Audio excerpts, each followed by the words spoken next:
Bonjour, J plus 21. Voilà le 21e jour de mon défi pour m'organiser. Alors, pourquoi 21 jours? C'est pas par hasard.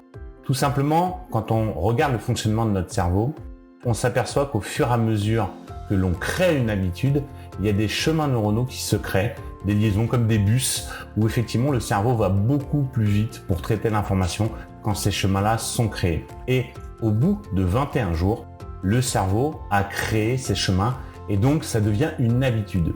C'est pour ça quand vous devez mettre en place une habitude, il faut le faire régulièrement. Au bout de 21 jours, ça demandera beaucoup moins d'efforts.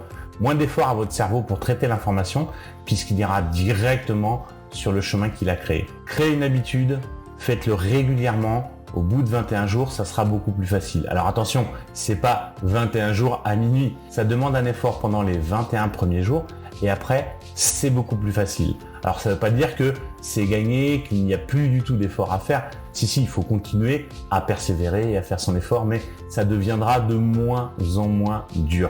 Ça, c'est important de comprendre comment fonctionne notre cerveau parce que du coup, ça donne une arme supplémentaire pour réussir ce que l'on veut mettre en place. Au bout de 21 jours, c'est pour ça que j'ai fait le défi sur 21 jours, les chemins neuronaux sont créés et à partir de là, ça devient une habitude.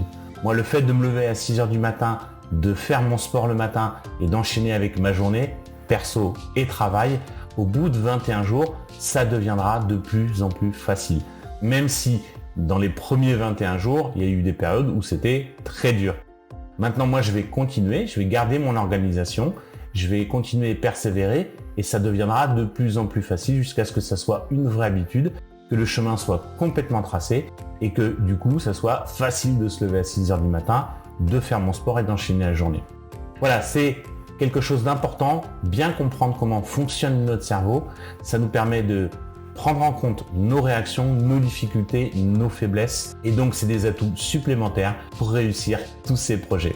C'était la dernière vidéo du défi. Je vous en ferai d'autres pour des trucs et astuces. Demain, on se fait une petite synthèse de mon défi 21 jours, ce que j'ai rencontré, les difficultés, les échecs que j'ai pu avoir et les choses aussi que j'ai mises en place et que j'ai réussi à faire. Je vous dis à demain pour la dernière vidéo du défi et je vous souhaite une bonne journée. Au revoir.